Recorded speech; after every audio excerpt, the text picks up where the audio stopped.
Sometimes we have to fight to defend ourselves. Unfortunately, most fights people get into throughout their lives can hardly be qualified as self-defense.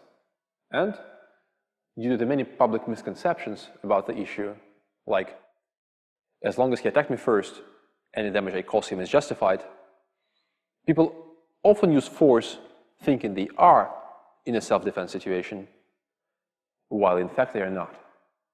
As a result, they get in trouble with the law. Understanding the issue of reasonable force is one of the most important things about self-defense. So, let's have a talk about it.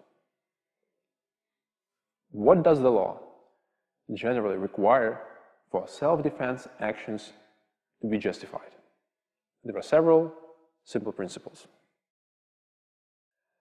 In most cases, when faced with a threat of violent confrontation, you have an obligation to retreat. What does it mean?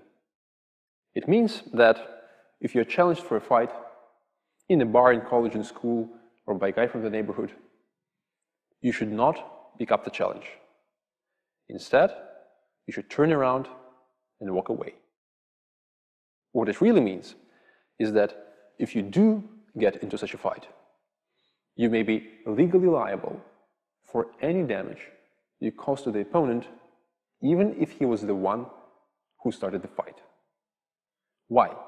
Because you should have used every opportunity to avoid the fight.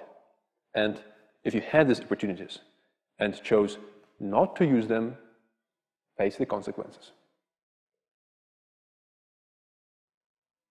In some cases, however, you are allowed to use physical and even deadly force to defend yourself.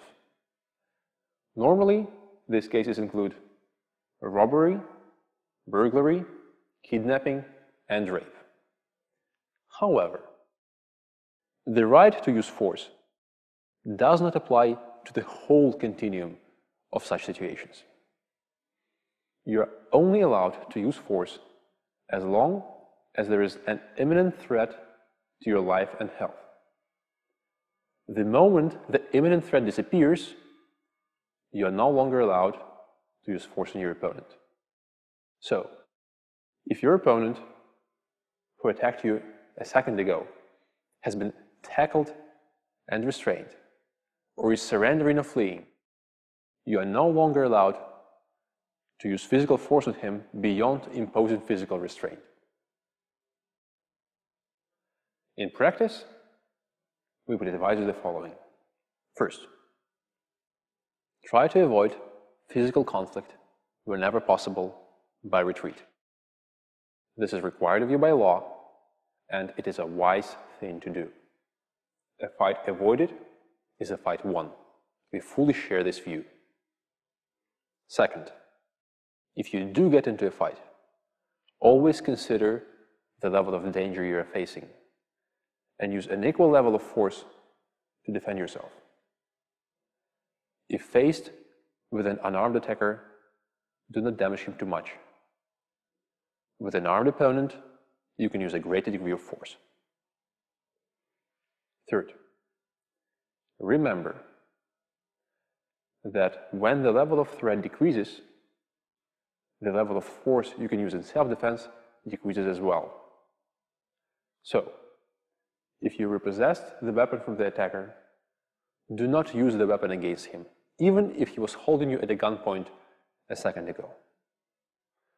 That action would not constitute an application of reasonable force. That's it for the time being. Check out the blog on our website for more information on this topic. Good luck and stay safe.